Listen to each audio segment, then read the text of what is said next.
Thanks, everybody. Nalakadich wajak mort kan karak nijawalila buja, wejinang wajak kadajin, wenyiting bula yaya. We acknowledge the Whadjuk people as the traditional owners of the Greater Fremantle Walilup area, and we recognise that their cultural and heritage beliefs are still important today. Welcome to the Ordinary Meeting of Council, 24th of April 2024.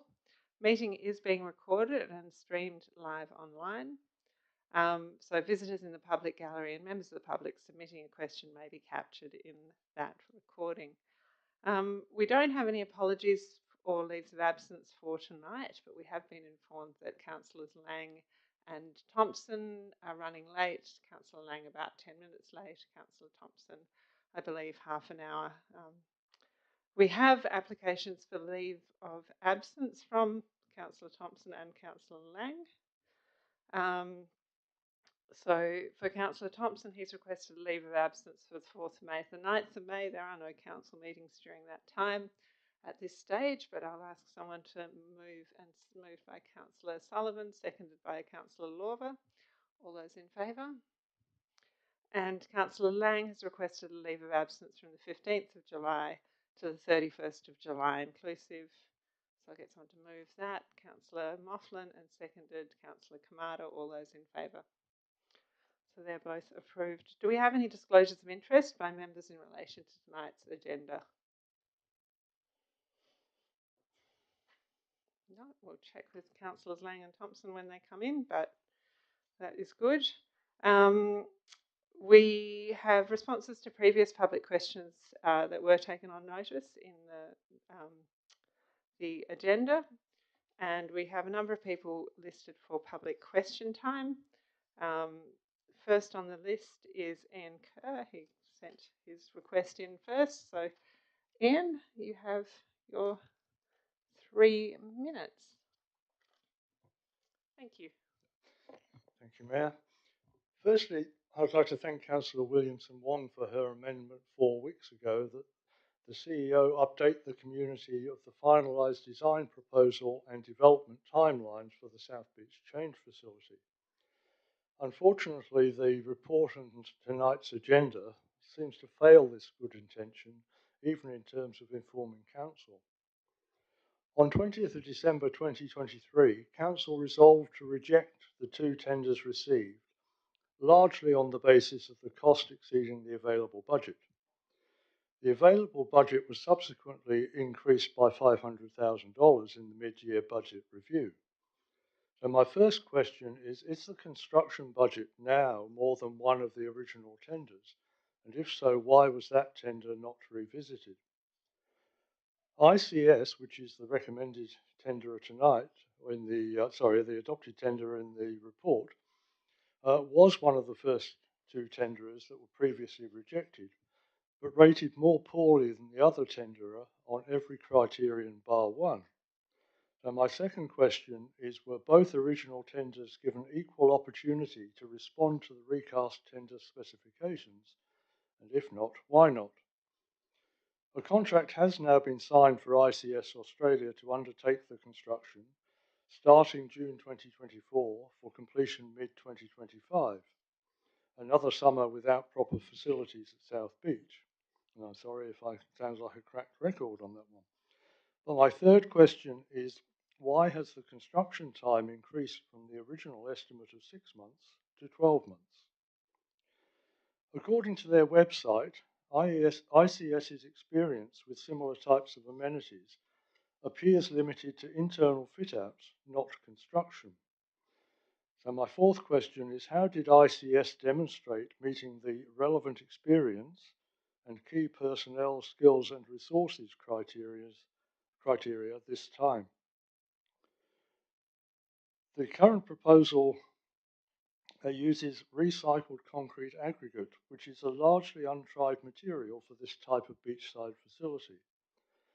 My fifth question is, what similar projects, for example, ablution block, exposed coastal location, is the City of Fremantle aware of that have successfully used recycled concrete aggregate for the main structure?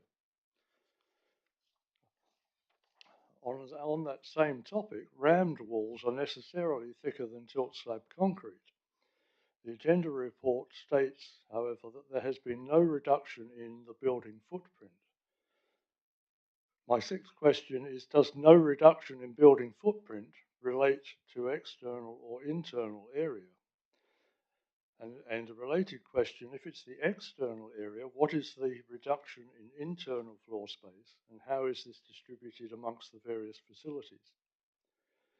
The project now uses high density galvanized steel for structural steel. So my eighth question is, how does HDG steel compare to the previously specified stainless steel in terms of corrosion resistance, which is obviously a significant factor in that location? And my final question is, has the City of Fremantle budgeted for effective cleaning and maintenance of the new facilities to ensure the problems repeatedly reported on the previous facilities do not arise again? Thank you. Thank you, and thank you for giving notice of the questions. I believe Mr. Tattersall has some answers on those. Thank you, through the chair. Question one in respect to the construction budget. Yes, there was an increase in the construction budget. This was reported in the report to Council on the 27th of March. Question two in respect to the tenderers. Our approach again was detailed in the report of the 27th of March. Requests for quotations did not include both original contractors, and the specifications and the scope of the original tender did not change in the second exercise. In terms of construction timeframes, the construction timeline has not increased to 12 months. This report references provisional dates and touches on site possession in June and completion early in the new year. In terms of ICS demonstrating their experience and personnel, all proposals were evaluated and scored in accordance with the city's procurement policy. Again, this was detailed in the report of the 27th of March.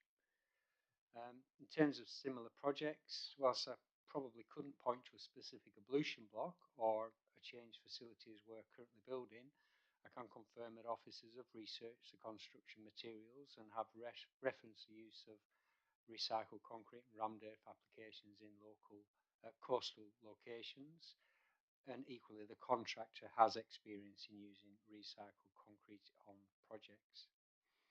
In terms of the building footprint, there is no reduction in the internal building areas.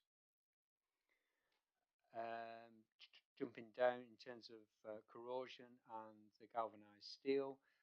Galvanized steel is commonly used in coastal settings, and with painting and coatings is suitably protected. It is used in environments with epoxy resin, which is what we've specified. We'd anticipate this to give us a lifespan of about 20-25 years. Stainless steel provides probably slightly more than that, about 25 to 30 years. But it's important to know with both products, they require cleaning and maintenance. And it's important to us that we put those regimes in place to ensure that we meet and exceed those anticipated life expectancy. In terms of having budgets for effective cleaning and maintenance, yes, we have budgets for effective cleaning and maintenance of our facilities, and a suitable cleaning regime will be established once the facility is operational. Thank you. I have a number of members of the Catalini family up next, and I think it's probably best if you decide the order in which you want to speak. So I will throw to you and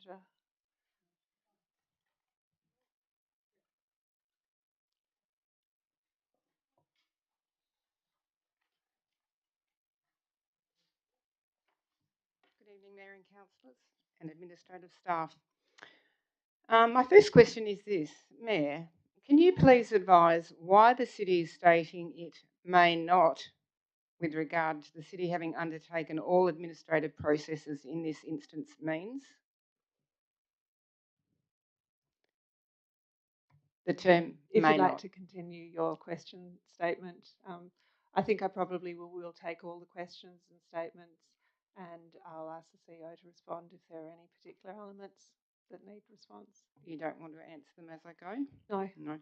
Okay. Secondly, Mayor, can you please confirm that the city contacted all owners during the 2018-2019 period?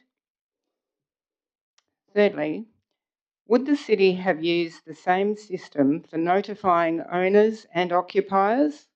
If so, why is it that the city cannot confirm the occupiers were contacted in the same way it can confirm that the owners were contacted? Fourthly, can you please advise how many, if any, occupiers who were not owners were contacted during the process in 2018-2019? And lastly, is the city going to continue with the investigation into this matter? Just to finish off, Mayor, would it be reasonable to assume, and would the person in the pub say that given the lack of evidence of contact with occupiers who were not owners, that it did not happen? If this is the case, then we contend that the city did not follow administrative process. Thank you. Is that the end of your statement? Are you going to answer any of the questions tonight? Like I said, I think what we'll do, we've answered a number of questions. So what we'll do is see if there are any questions that we've not answered through this process, and I'll go to the CEO after the questions and statements for his response. Okay. Thank you. Can I get the next speaker? So just with due process, they will be made, they will go on public record? Correct. Thank you.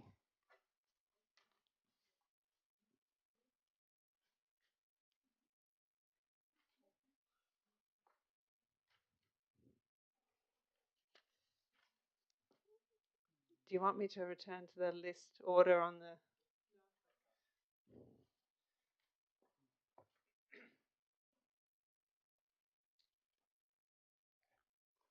I'm Christian Morris, Gina Catalini's husband. We just have two more questions.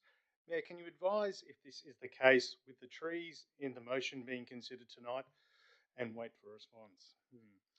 Mayor, can you please provide the city's definition of registration and re-registration for the record? Please also advise where the definition is obtained from, for example, the R codes, P&D regs or other. Thank you.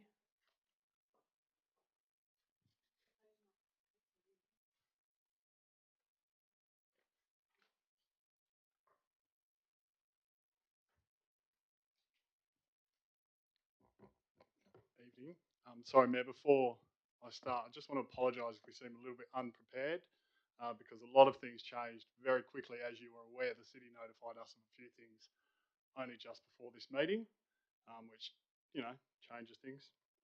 But that's typical of the way the city has behaved. 14th of February seems a long time ago now, and I know for all of you, as for us, this has consumed a lot of time. 10 weeks ago, this was just about the Moreton Bay fig tree, and as we're all aware tonight, this is no longer about a Moreton Bay fig tree.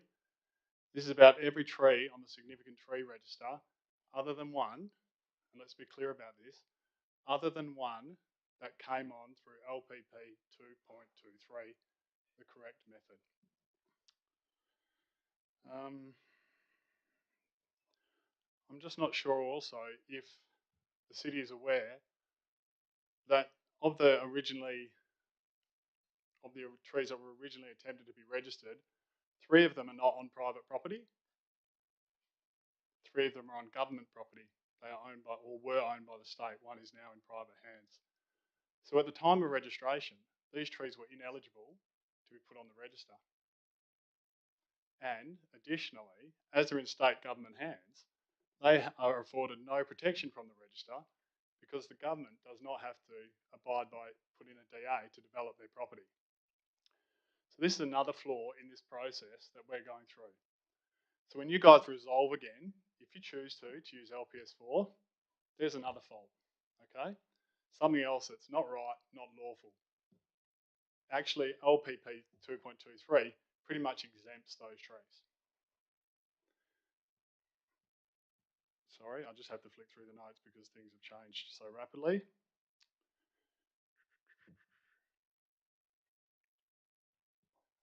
through some of mine. So we've gone through the trees. So those trees are the trees at 11 Harvest Road and 15 Harvest Road that we know of for now. We've heard tonight, and again, we haven't had our questions answered yet, about this may or may not have been an error.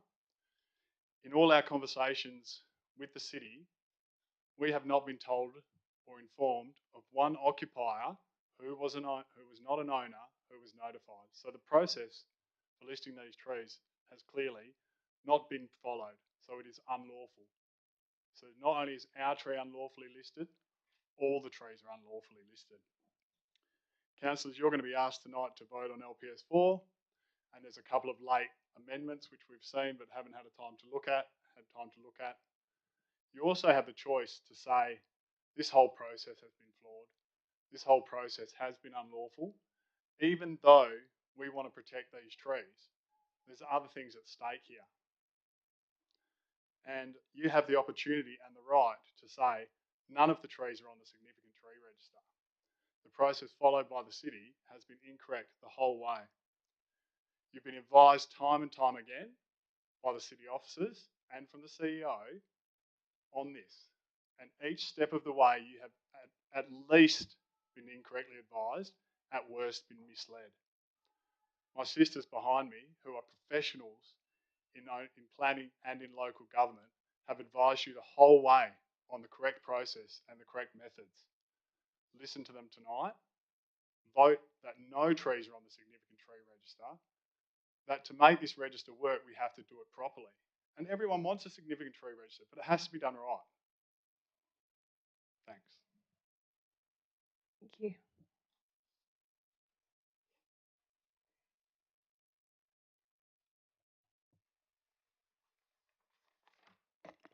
Oh, good evening. Through the Mayor, I have a handout if you would be able to receive this and distribute it, if that's okay. Thank you.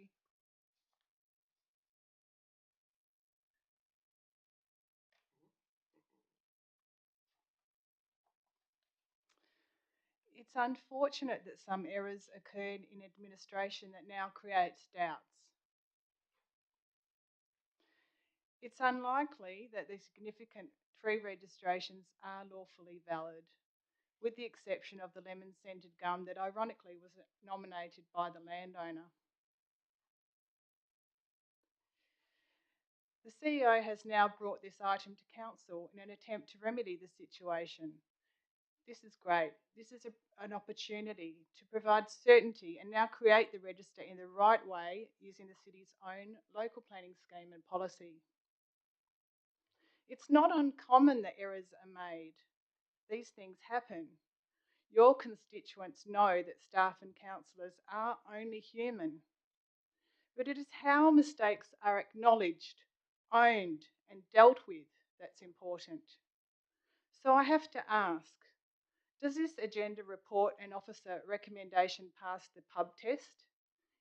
Is this best practice? Or is this going down the same flawed path that was originally taken, only to leave the situation exactly back to where we started? Is this report being somewhat economical with the truth? The officer report states that as the original trees were already identified on the heritage list, it is considered reasonable for council to consider only undertaking the process in accordance with the scheme. In other words, don't ask for landowners' permission. This is absolutely not reasonable for many reasons. Firstly, there's no mechanism in the scheme that allows council to transfer trees from the heritage list to the tree register. Secondly, it's absolutely not reasonable to completely disregard a lawfully adopted local planning policy. Council must ensure that decisions are made using the scheme and based on orderly and proper planning. In broad terms, this relates to making consistent decisions within the established planning framework, which includes the planning scheme and local planning policies. When making decisions using the scheme, council is obliged to give policy due regard. The officer report is recommending to completely and entirely disregard. Recent planning reform guidelines stress the need to take due regard, which is defined as having more than just mere consideration. A decision maker is required to give proper, genuine, and realistic consideration of the relevant matter. Failure to do so could be lawfully challenged. Thirdly, this is absolutely not reasonable, as it appears to be setting up a certain group of landowners to be treated differently to others. By not using the policy to place the trees on the register, landowners are not giving an opportunity to consent to their trees being placed or not. This could be viewed as discriminating against a certain group. Policy should equally apply to all people, and if you want to follow the course of action proposed, the Council first needs to amend its planning framework. I'm sure nothing I've raised is new to you, as you've all heard it before in your WELGA training. Your decision tonight is more than about trees on a register, it's how the Council is seen when it initiates and carries out procedures. This is an opportunity for show that you are leaders. Be brave and demonstrate that you can be trusted and not just throw your policy out when it doesn't suit you. Using only this scheme to establish a valid significant tree register in this agenda item will not acknowledge, own, or rectify the current uncertain situation. If the Council is genuine in moving forward, without the need to waste time, any more time for valuable time for the Council, staff, landowners, and not have to defend a legal challenge where, let's face it, only the lawyers end up winning, I strongly urge you to consider a resolution that employs Local Planning Policy 2.23 and landowner permissions are gained prior to consideration of the listings on the tree register. I have handed out more detailed wording for something that you may like to consider. Thank you. Thank you.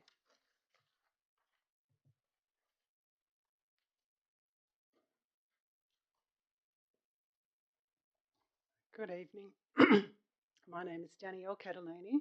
I did have a list of questions that I was going to ask, but I might take a little bit more of a different tact as well.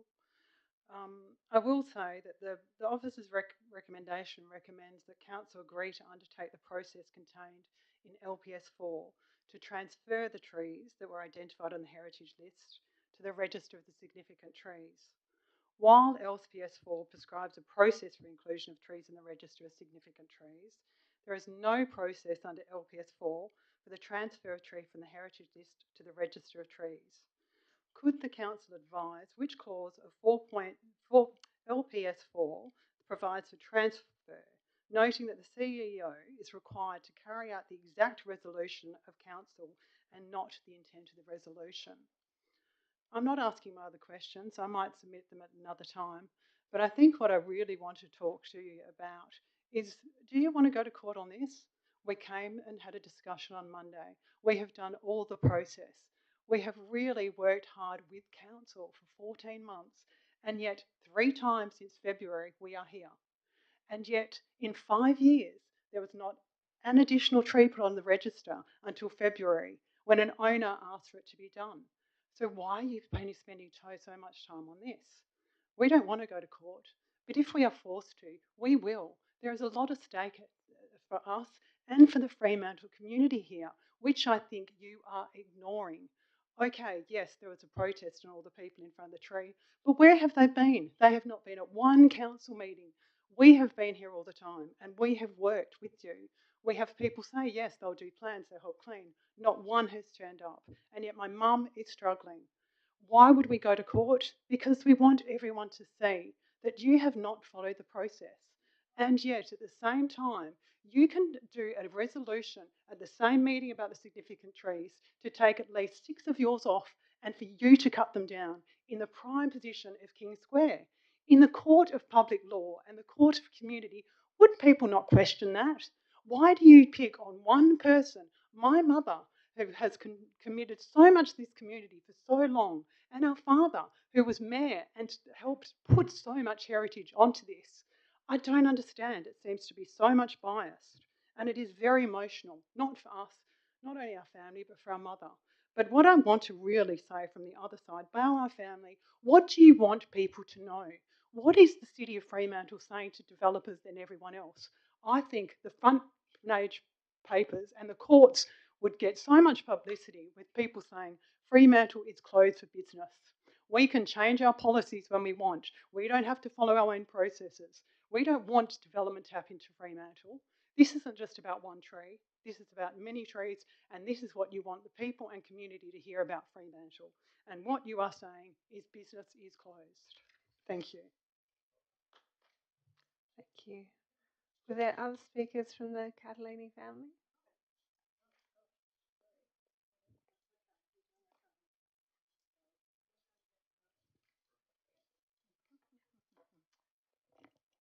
Okay, good evening. As a community member of the City of Fremantle and a ratepayer for over 60 years, I love both the City of Fremantle and its community. I've dedicated myself to this beautiful city that I call home, raising our 7 children here and supporting the Fremantle community, especially those in need. This process of the tree started for me 14 months ago when I applied with the assistance of my children to have the tree at 195 High Street, Fremantle, removed from the significant tree list.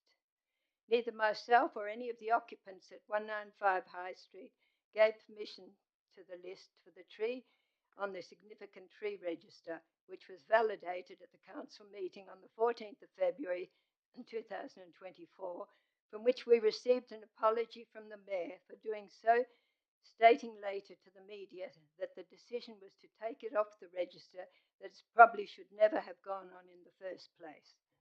We as a family love the tree on our private property, and as you can see, have cared for it for over 60 years. Every day my children and I still go down to sweep, clean the car park area without the assistance of the Fremantle City Council that was promised and stopped over 20 years ago. As a person of faith and honesty, I stand by my statement that I have never given permission for this tree to be listed on the register as per the Council's policy. My vision for this block is to see this wonderful city grow with beautiful apartments, possibly a retirement hub for the ageing community, or restaurants and offices. It would bring me so much joy for the people of Fremantle to overlook the historic Queen's Square and enjoy the beauty that this end of Fremantle offers. Currently, developers find it restricting to have the tree and create a future on this site, so therefore it is stopping homes and businesses from coming into our city, hence why I applied to have the tree removed from the register. I have followed all of Council advice and processes, even when they invalidly listed my tree on the list. On the list, off the list, back on the list, now and again changing to the process, all being implemented and written to resurrect the mistakes made by the council in the past, and the tree and I are in the middle of it. For me, at this point, I'm confused and cannot understand why we are here again and why the City of Fremantle sees it necessary to change the angle and rules once again for the 3rd time in less than 3 months. Can you please inform me again why you are not following your own policy and processes? Can you also please inform me why for the past 5 years, after putting our tree at 195 High Street on the register without my consent, has the council only listed one other tree which has been nominated by the owner? Is it because you need the owner's permission to do so?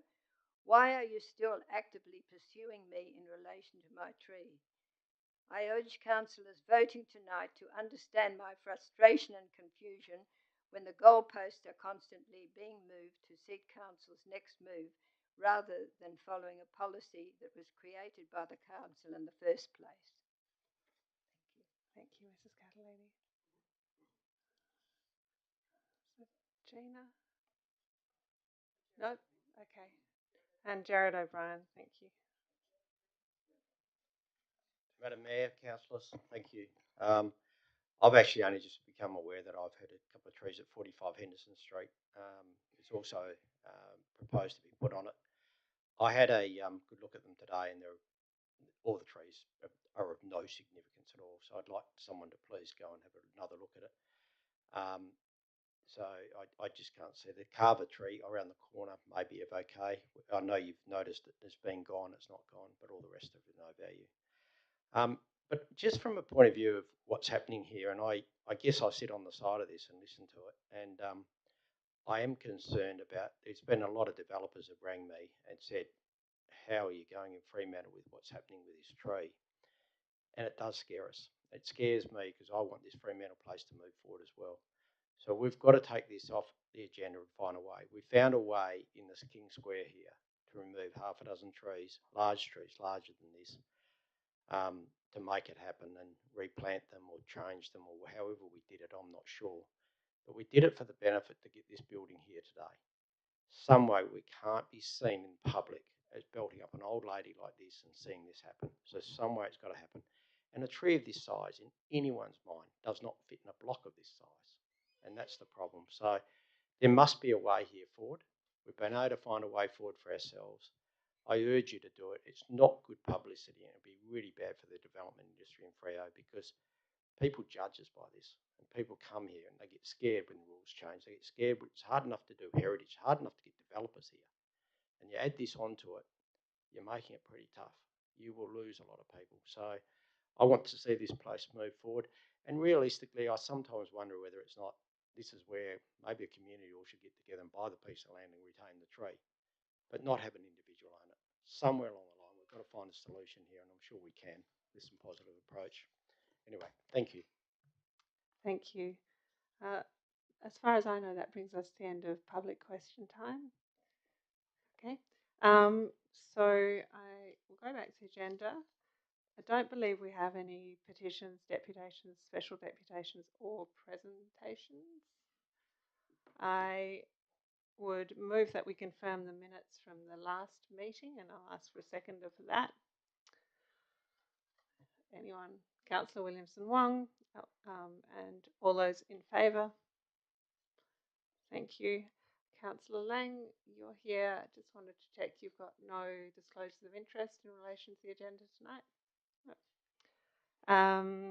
Elected member communications. So I've got Councillor Kamada and Councillor Graham both listed to make some comments. So Councillor Kamada, over to you.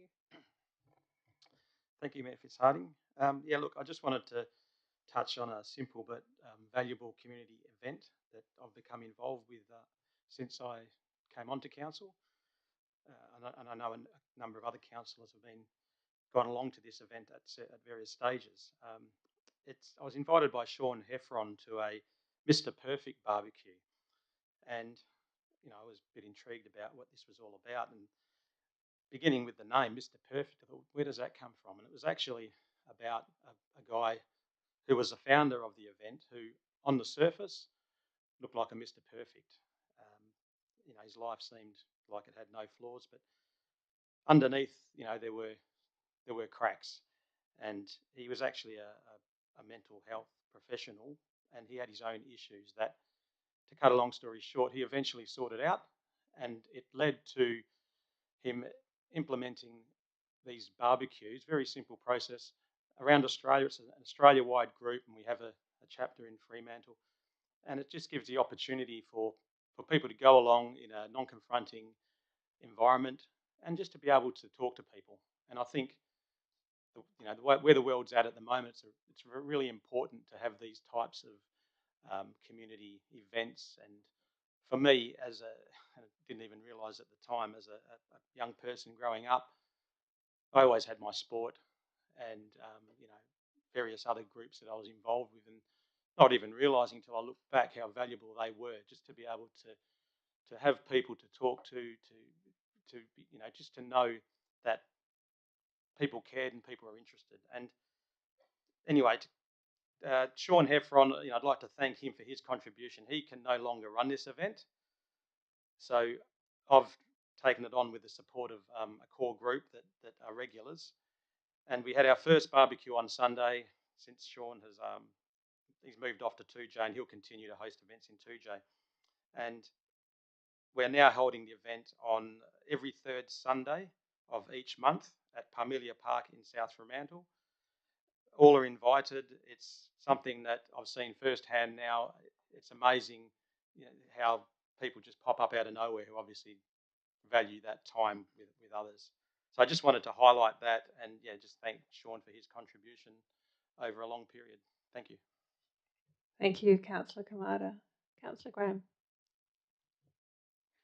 Thanks, Madam Mayor. Good timing, actually. Councillor Van Dawson Thompson and I represented the city on Monday evening then at the City of Rockingham at the Walga South Metro Zone meeting. You may be aware in the February meeting that Councillor Thompson stood down as chair of that committee. And I'd just like to take this opportunity to acknowledge the contribution that Councillor Thompson has made over many years, not only to this local government, but to the broader local government, not only in the South Zone either, but as a zone representative. So I'm glad you walked in at the right time, Councillor Thompson.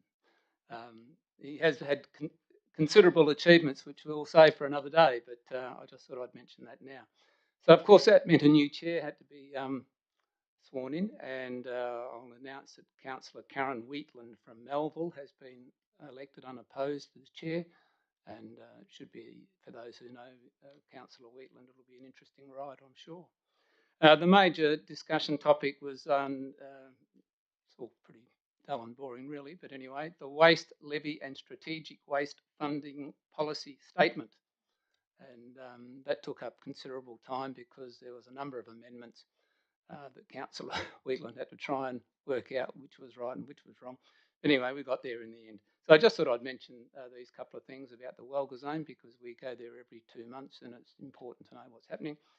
And then we enjoyed the kind hospitality of the City of Rockingham, who know how to do it well. Thank you.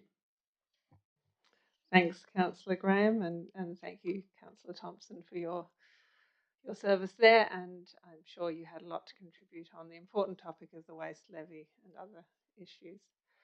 All right, so that will take us to the agenda unless there's any other elected member communication. Okay, all right, so we'll go to the first item, the tree item, C204047. I propose that we move the officer's alternative recommendation, which is listed in the additional documents. So I'd ask for a mover for the recommendation as printed on page 2 of your additional documents. Councillor Mofflin to move that, and a seconder for that one. Yep, Councillor Lorver. Excellent. Now, I just thought it might be useful to start with some CEO comments, responses from question time. I wanted to do it here so that we perhaps have the opportunity, if any elected members wanted to sort of further those questions, then we could do that. So I'll hand over to the CEO. Thank you, through the chair. I think one of the very first questions was about what might mean in responses to whether or not the trees are registered on the significant tree list.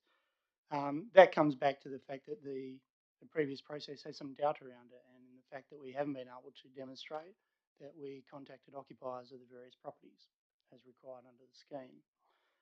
And we have made that comment to the owners of 195 High Street. So this is really around going back now and trying to deliver the original intent that Council intended to undertake back in 2018. The report for you tonight is about revisiting that process. I guess from officers' perspective, Council now has the ability to make whatever decision it wants as part of that process as it moves forward. So whilst you get the chance to, for want of a better term, to re-look at the process, it does leave Council open to make whatever determination it wants to from this step forward. The system of notifying owners and occupiers in the past should be the same. I think that was a query raised today as well. And we haven't been able to demonstrate that we did so for the occupiers of those properties involved. I guess the other question was whether or not we'll continue the investigation. I did make a comment to the family of 195 High Street earlier in the week that I'd continue to look, depending on whether this council made an effort to redo the process tonight or not. So, and as far as I'm concerned, the register exists until a body who has an authority to override it makes that determination.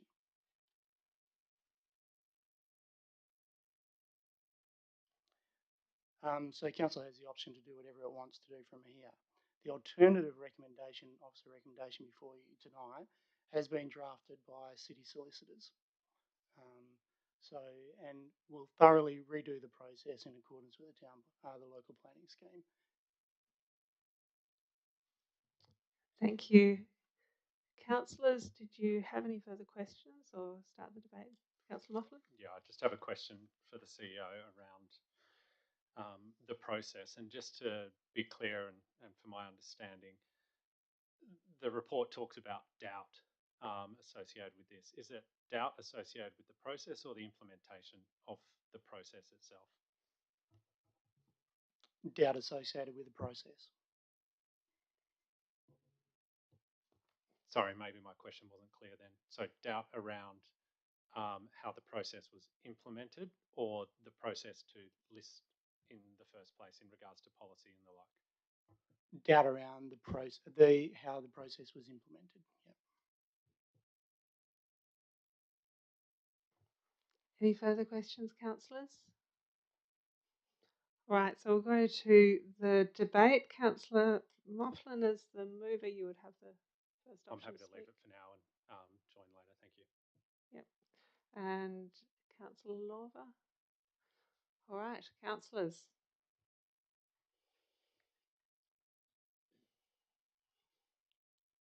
Councillor Sullivan. Thank you. The first thing I want to say is in relation to the proposed amendment that is in the additional documents under my name. The intent of that proposed amendment, which I don't intend to move, but I wanted to explain why I put it up and why I'm not going to be moving it.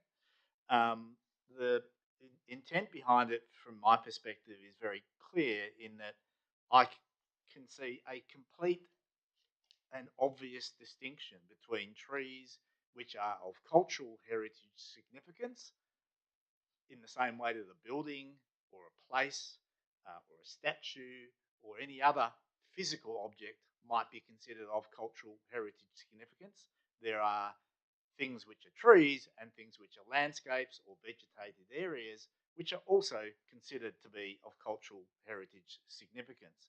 And the process, and the traditional process, the time-tested process, has always been for those things to be listed, identified, listed with or without the owner's consent. And it doesn't matter whether it's a World Heritage listing, a state, federal, or local government level listing. Those places are identified and put on lists because the cultural heritage significance placed on those is effectively owned by the community. The community says they are significant for cultural reasons, and they go on a list. And that process has been tested over a long period of time. We have that process for built works. What I wanted to do, and I still believe if we're going to proceed with any registrations in the significant tree register, is ultimately to change the policy so that that distinction, that trees that are of cultural heritage significance,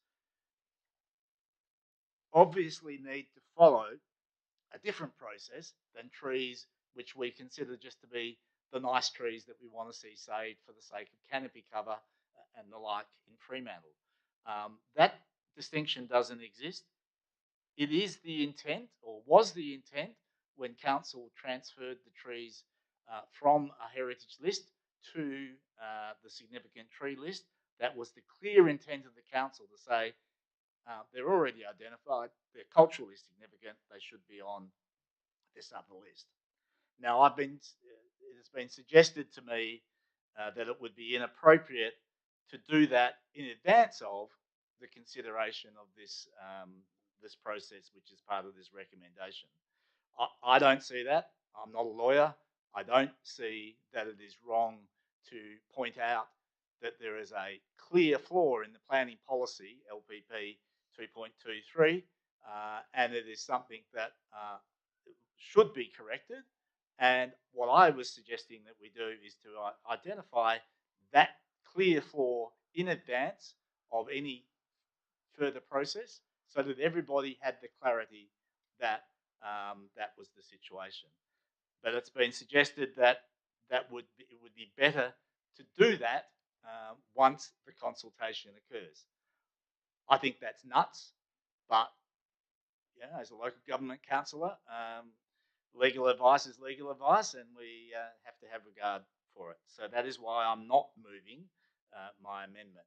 What I wanted to say more generally about the matter is the whole situation that we're in, the whole situation that any local government is in this state. The tree protection in WA is a complete and utter mess, and I think this process has identified that. And it flows from a legislative framework that, in the first instance, fails miserably from a cultural heritage perspective, because it treats some items of cultural heritage significance, anything that's not a building, differently to anything that is a building. And it is a completely and utterly ridiculous legislative framework that does that.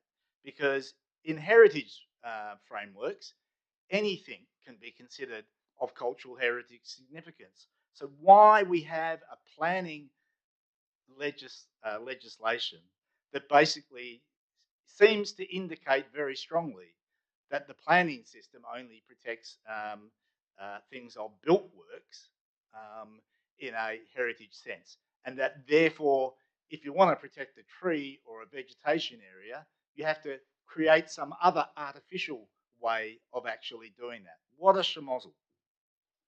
The second thing is, irrespective of that complete disaster, we have incredibly weak provisions in terms of the protection of trees that we just want to protect to make sure that we have a reasonable canopy cover across the city. Every local government in Australia is trying to make sure that we have reasonable canopy cover, and we need the legislative powers at the state level to enable us to do that. Other states have them. We don't have them. And that is the environment that we're finding ourselves having to work in. And it forces us to try and smash together in one list trees which are there for completely different reasons. They might be there, they overlap, obviously, but there are some trees that will be on that list that have a much greater value because they have cultural heritage significance, as well as being very nice trees. This process, this reality of trying to smash these two things together is what really has caused the significant problem that we're faced with at the moment. But as I said, it is clear in my mind that cultural trees that are heritage trees should be listed with or without owner consent, and trees, and there's a very good reason for trees that are just the sort of trees that we would like to keep, should only be listed with the owner consent. And there's a long debate about that. It's not the time to do that tonight. So this insipid list that we have, which literally only has a few trees on, which apparently has all of our culturally significant heritage trees on it, and all but one of them I would question as to whether they actually have sufficient heritage significance to be classified in that way under a heritage basis. I have no doubt that they should be on the list from a non-heritage basis, but I doubt whether they are culturally heritage significant. And I think they were added in the first place because they were just nice trees. So it is only the only tree that I consider in that whole list of cultural heritage significance is the one in High Street. And that's where I find it so difficult, and I find myself so conflicted because on the one hand we have a list which really it's toothless. The reality of our list and the reality of virtually any list in WA is that ultimately it still comes down to the goodwill of the person who owns that tree to actually see it protected, particularly at the phase of redevelopment. Because there are so many things that can be done to thwart what we have on the list. I, frankly, at this point in time, don't consider the list to be something that we should continue with because it's so flawed and so toothless. I doubt whether I would get much support for that from my fellow elected members because we all know that we want a list that isn't toothless. We all know that the community is crying out for trees to be protected. So that is the quandary that we're in. But what is the point of continuing with a list which is not fit for purpose because the legislative powers don't allow it to be? So we have three options, it seems.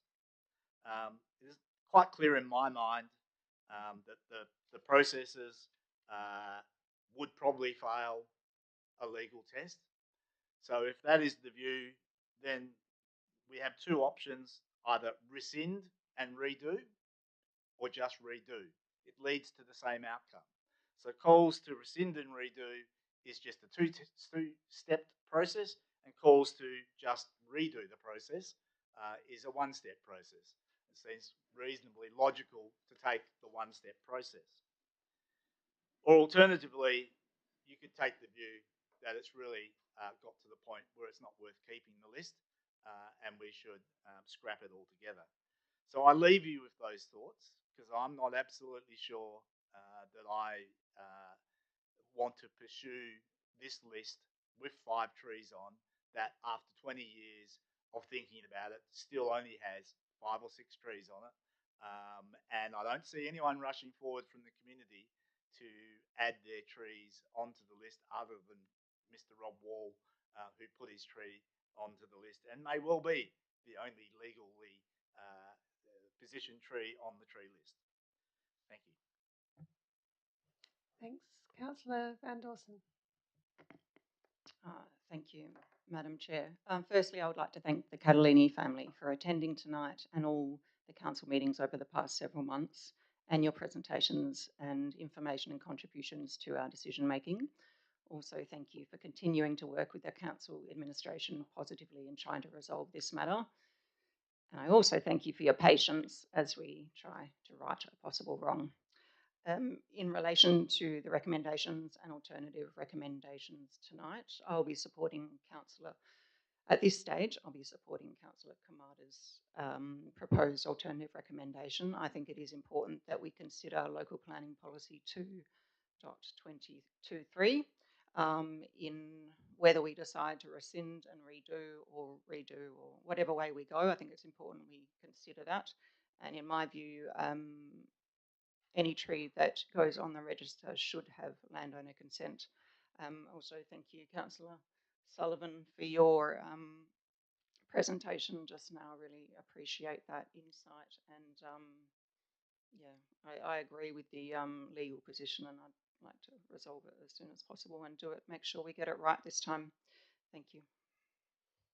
I'll just clarify that it's an amendment by Councillor Kamada, not an alternative recommendation. Councillor Lorver.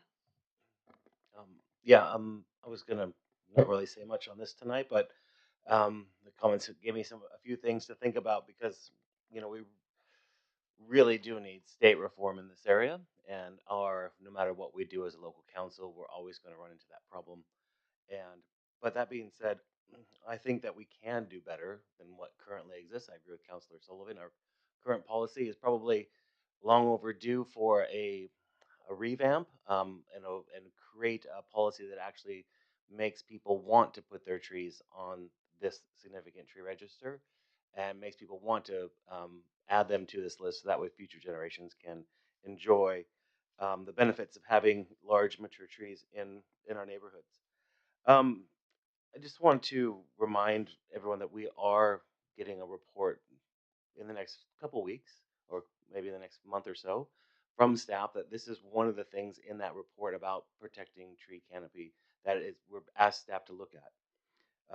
We've asked the staff to look at different heritage protections potentially. We've asked them to look at improvements to the significant tree register, some specific improvements, but also I'm hoping that this debate and the messages we've got from the Catalini family can help guide staff and maybe even adding more to that as when we get presented with this report.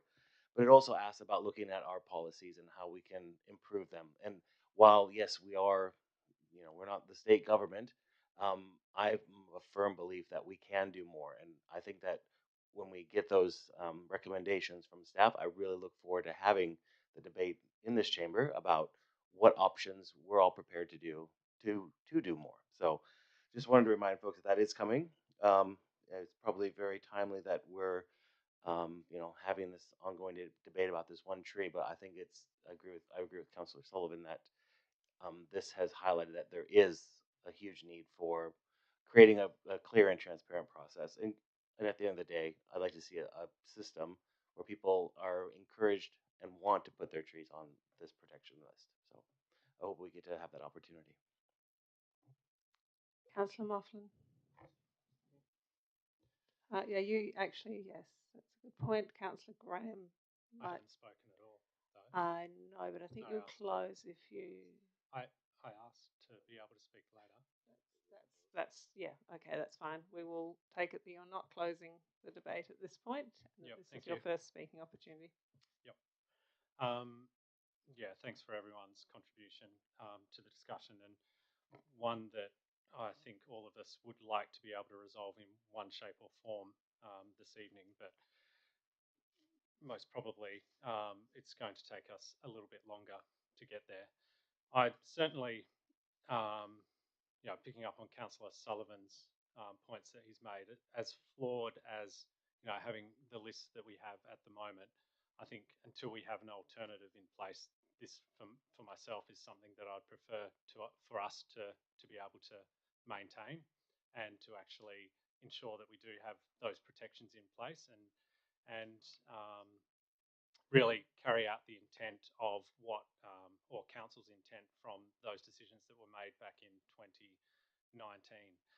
So for me, certainly happy to have a look at the proposed amendment from Councillor Kamada and consider that as part of the officer's recommendation. So I think that's a really good way forward. I'd also just like to say, and acknowledging the report that is coming back to council, I don't think there's necessarily a need to overcook things here. WALGA have done a lot of work around a model local planning policy, which does provide protection for what they call regulated trees. It can be implemented, pretty quickly under state legislation. So whilst the state may not have a framework for protection of trees, work has been done to develop a local planning policy. And these regulated trees are trees that are 8 metres or more high, have an average canopy diameter of 6 metres, a trunk of 1.5 metres, and a species that's not a weed. It's relatively straightforward for us to pick that model local planning policy up and implement it here in Fremantle. And I know we like to think that we have unique scenarios in Freo, but this enables us to protect trees and require, in the instance that an owner wants to remove a tree, for them to apply through a development application. So really look forward to that work coming forward and in my mind, a relatively simple solution to address it. Thank you, Councillor Moughlin. Councillor Graham. Thanks, Madam Mayor. Look, I'll be brief. Look, fundamentally, I'm opposed to this policy where the owners don't have. If they say they don't want it on the register, council can just override that. And reading on page 10, point 2 of the LPS 4 clause 13A,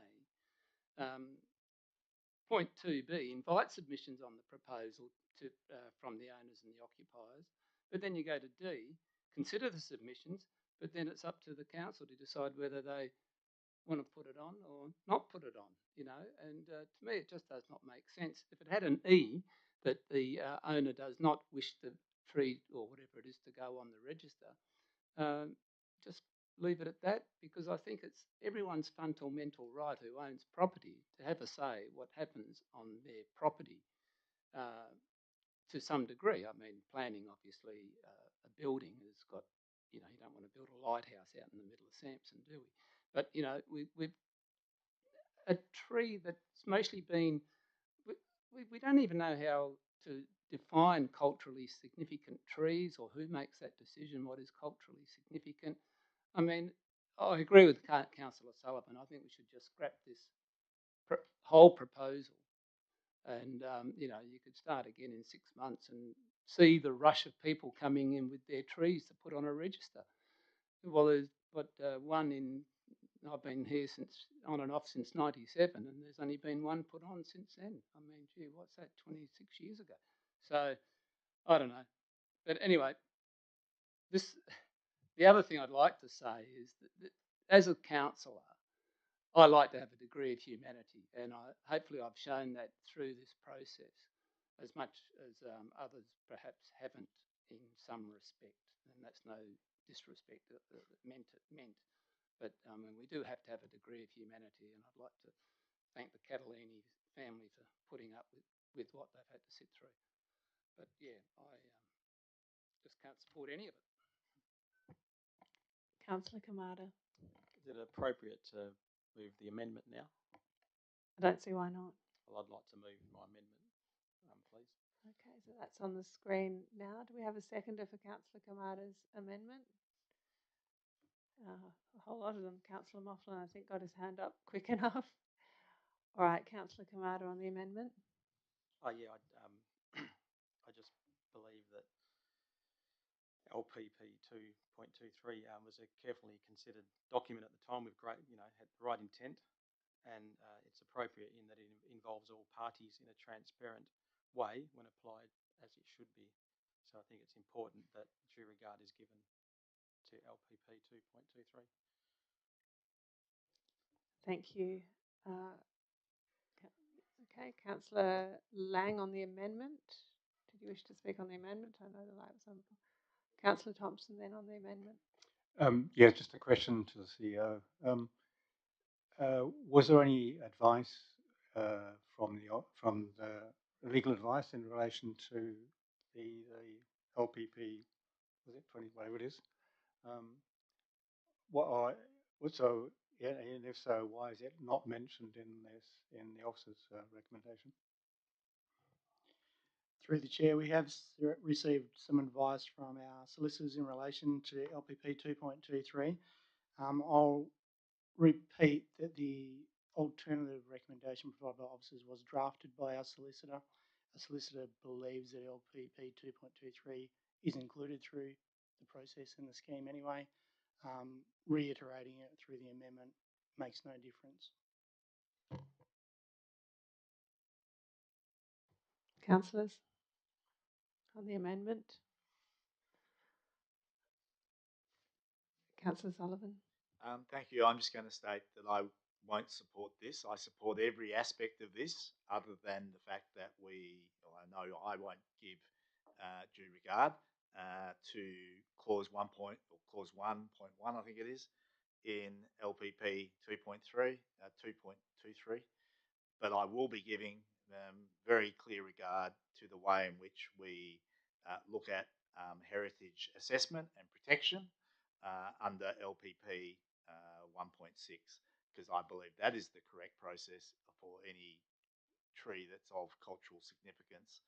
That's the process that should be considered if you're going to list a tree like that and place it into this particular list. Thank you. Councillors? Questions? Discussion? All right. Did you wish to close, Councillor Kamada, or Councillor Archibald? Sorry, just in time. I was just going to add that I will support Councillor Kamada's amendment because it is a due regard document. I think as a process for this council, it is appropriate to acknowledge that we have two components to this. One is the scheme and the other is the policy. And as the CEO has mentioned, that it will not, it in a sense is inferred, is that right, in the process anyhow? So this just makes it very clear that will be considered. Thank you. All right, so shall I put the amendment to a vote? So all those in favour of the amendment and against, Councillor Sullivan against, so the amendment is carried. Back to the item as amended, Councillor Lang. Yeah, this is a really uncomfortable item. It's not good to see the community in here week after week. And for us as well, I know it's a significant drain on resources. I don't want to see this ongoing, and I don't want to see tens of thousands of dollars spent on legal fees unnecessarily. What we know since we were here last is 7 trees in Queen Square have been infected with shot hole borer, right next to where this figures at 195 High Street. It pains me to say this, but perhaps the most logical action and next step in this chapter of this tree is to invite the department to inspect the tree to see if it's actually infected. If the tree's infected, the next steps are pretty straightforward. Otherwise, if it's not infected, the city should take every effort to protect this tree. I'm just flagging that because there's no point continuing ongoing legal battles over something that may already have been infected with shot hole borer.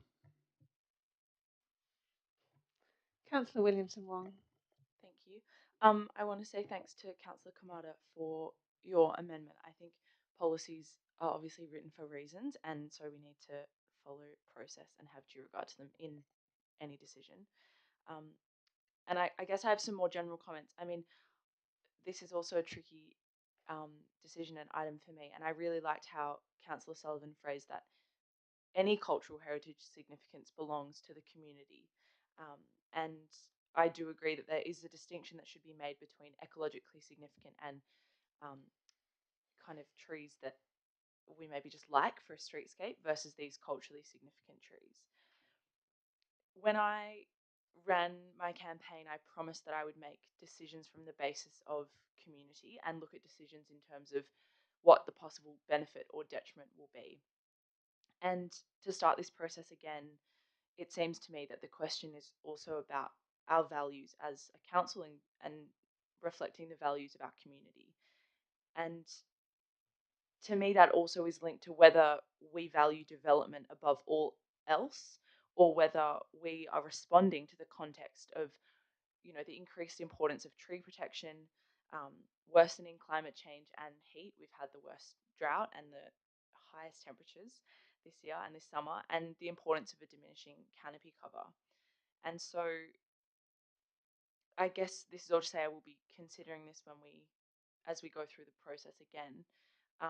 And I think that the benefits of retaining this urban tree canopy and acknowledging the cultural significance of these trees, as well as the collective value of our community that we know from feedback with community members through lots of processes, including our draft strategic plan, in responding to climate change. And I also think, I mean, we've spoken about it, well, Councillor Graham mentioned this kind of overruling that we get to do when we consider built heritage.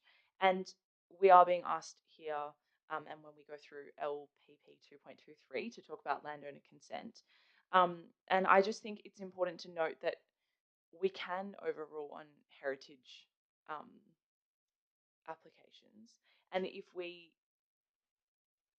you know, in terms of overruling or how we approach these things, we need to be clear about what our priorities are as a council and community in seeing the values of both built and ecological heritage. And I guess finally, what does seem disappointing to me is something that everyone's spoken about, including the Catalini family, in terms of this is a list which only has 5 trees on it, and it has existed for a long time. And it was formed and the decision was made before I was here. And I guess regardless of what happens to this tree or any of the trees on the register, I really hope that our staff take an active communication and engagement to our community members, because there are many people who probably do have trees that they want to register.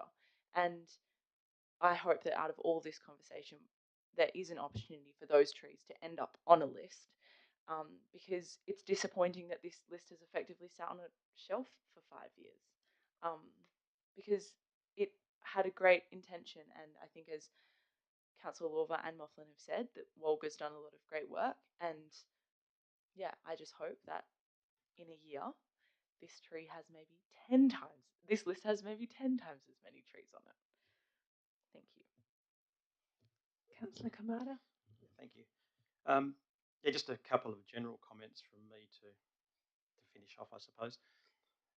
To quote Pam Catalini, I'm confused and cannot understand why we are here again, and it's sad for your family that it's got to this point. And I respect the way you have conducted yourselves and the patience that you have shown. So thank you for that. I also agree with Councillor Sullivan about the bigger picture and the fact that it is a schmozzle at the moment, the way it stands in the bigger picture. And I look forward to the report that Councillor Lorva talks about, and hopefully we can work towards resolving that situation so that we have something more consistent and stronger, I suppose, ultimately. This started with one tree on February 14th, when I think we got it right initially, but it's much bigger than that now. It's not about one tree anymore. But that's why we're here tonight, ultimately. On a positive note, just around Fremantle, as I remember Fremantle when I was a kid, the canopy was far less than what it is now. On council property, and basically not on private property, there are a lot more trees. There's been a great effort to plant trees down Marine Terrace, for example. I think Councillor Sullivan was involved with the Norfolk Pines, and I remember driving from Fishing Boat Harbour back to Spearwood, and when they were just small trees planted, and thinking, God, when are they ever going to grow? And look at them now. Trees on South Terrace, and I can go on. The city has made a great effort to improve the canopy. Where the problem is on private property and with urban infill, where we're trying to develop more residential space for people to live in. There's going to be a consequence, and that's the challenge for us. So yeah, I just wanted to again reiterate, thank you very much, and I hope that we can get a resolution sooner than later. Thank you. Thank you, Councillor Kamada.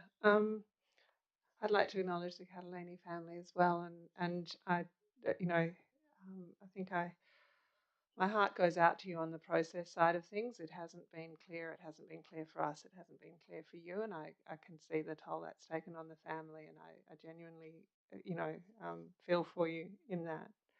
I think ideally in my world, heritage trees would be dealt with like heritage property. They'd be assessed for their heritage value, and they'd be kept on, on a heritage list through the heritage system.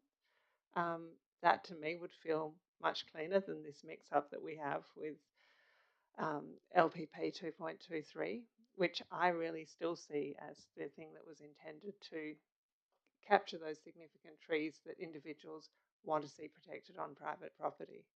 However, the advice is that the heritage provisions don't necessarily continue to provide that protection for those trees that do have heritage significance, and that this is the means through which... Point of order, Madam Chair.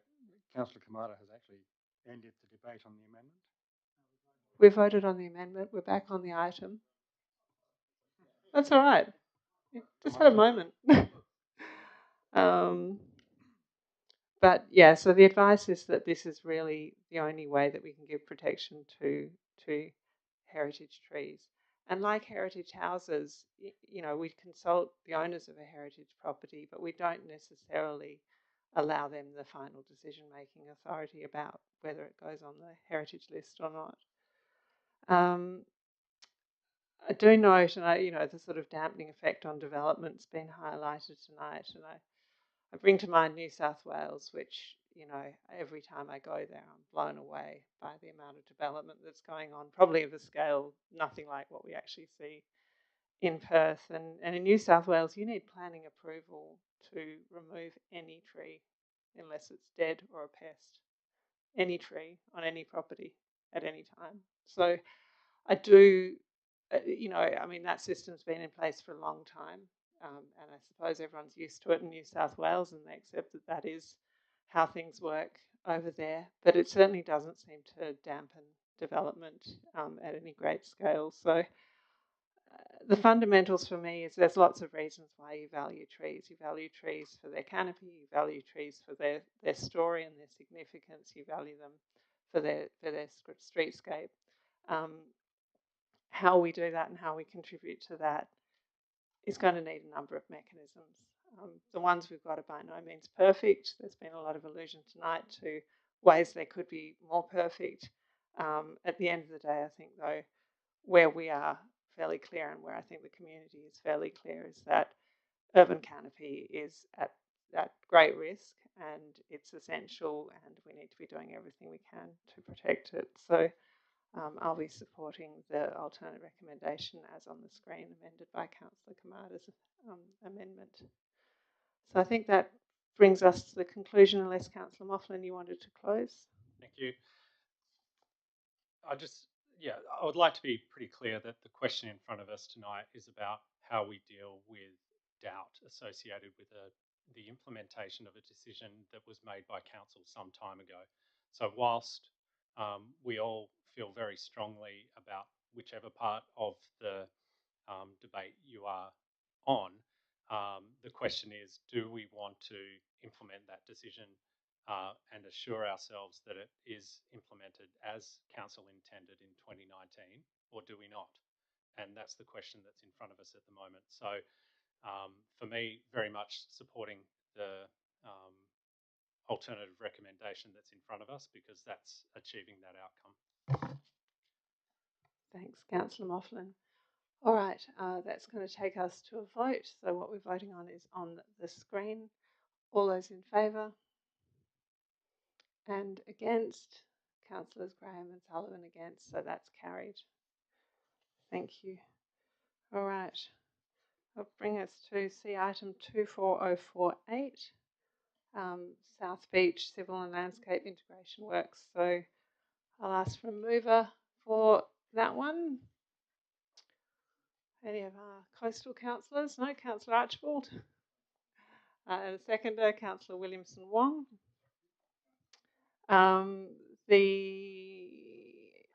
So that's moving the officer's recommendation.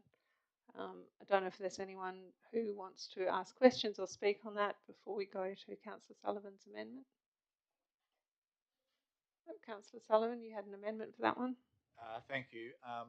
In liaising with the staff, since I lodged the amendment, there is an alternative wording that has been suggested by the staff, which just breaks it down into 3 components, so that the component which is listed up on the screen now and is in the additional documents as 3 deals with the landscape plan, civil works as they currently stand, and the other 2 elements deal with the matters which go beyond that, including the matter that talks about the Transport Authority. So with that revision of the amendment, I presume that's okay to move yeah, I'm that happy version. for you to move that version. Yep. So now that you've all seen it, do we have a seconder for that one? Yep. Yep. Good. Councillor Williamson Wong's happy to second that. So Councillor Sullivan, back to you. Thank you. It's pretty straightforward, and of course it was effectively discussed at the briefing the other night. There's just a number of matters which I consider would improve the design and or at least act as a way of testing some of the design elements, such as the showers and the drainage and the like. So it's really just trying to highlight that the design could be improved in the design, in the detailed design process, which comes just before the tender process. And in addition, as has been discussed, for the 24-25 financial year, hopefully we will be considering some improvements to the car park areas, at least to the south of this site, because of the need for additional parking, but also the need to look at the way in which movement occurs through that whole precinct, movement in relation to cyclists, pedestrians, people getting in and out of cars, dog movements. All of those things are conflicted at the moment.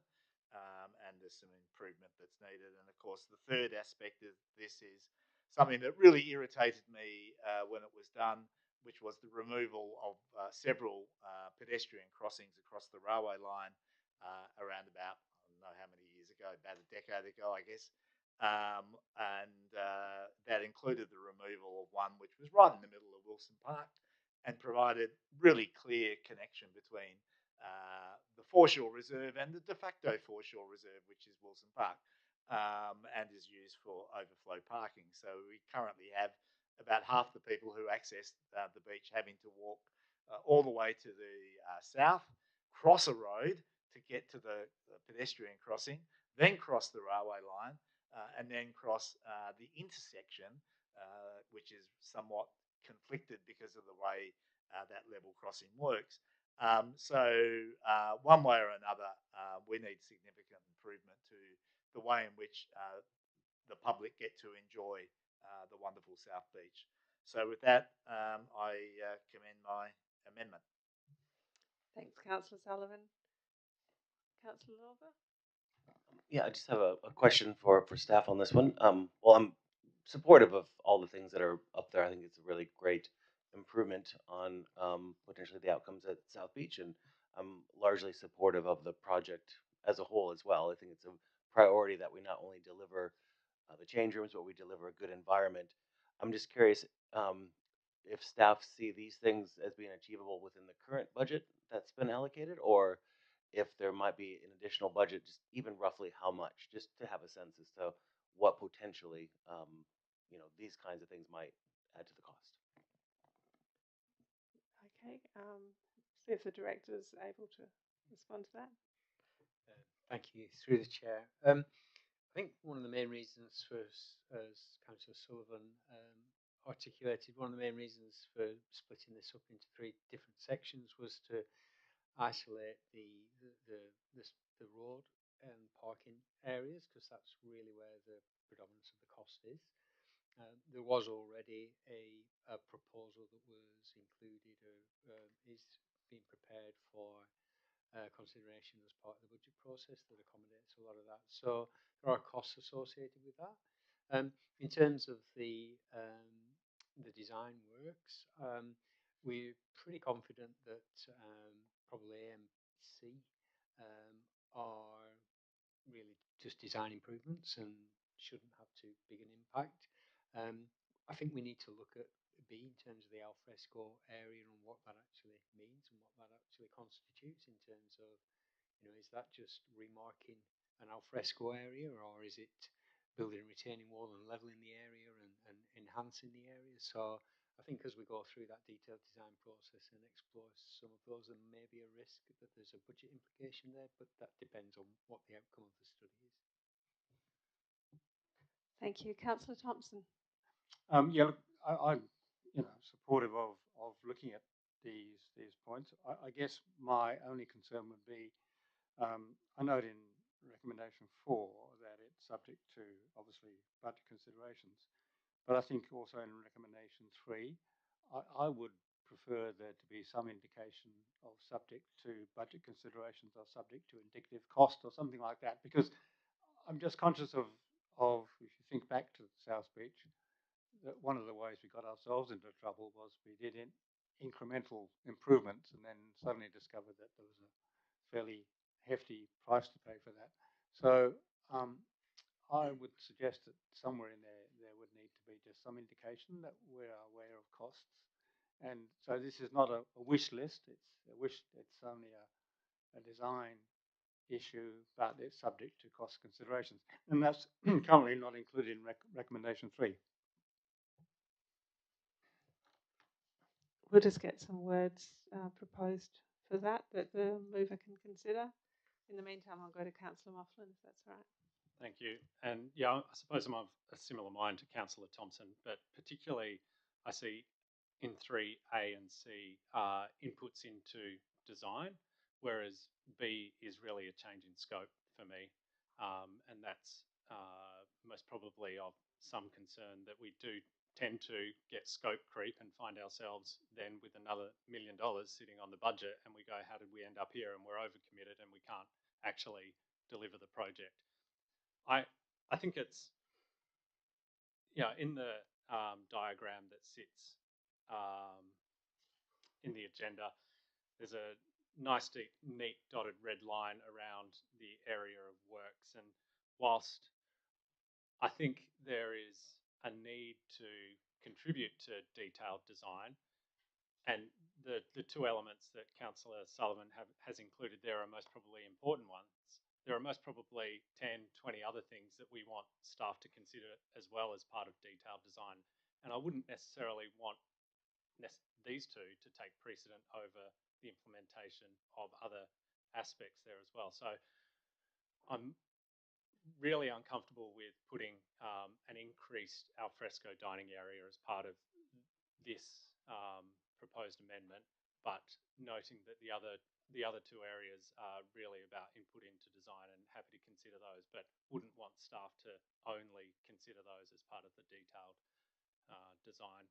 On 4, yep, it's a request to get something that we can all consider as part of budget, and as the director said, that's already in consideration, so I'm happy to support that. All right, I might just go back now to Councillor Thompson's request and see if Councillor Sullivan would be happy with what's proposed on the screen there in the blue.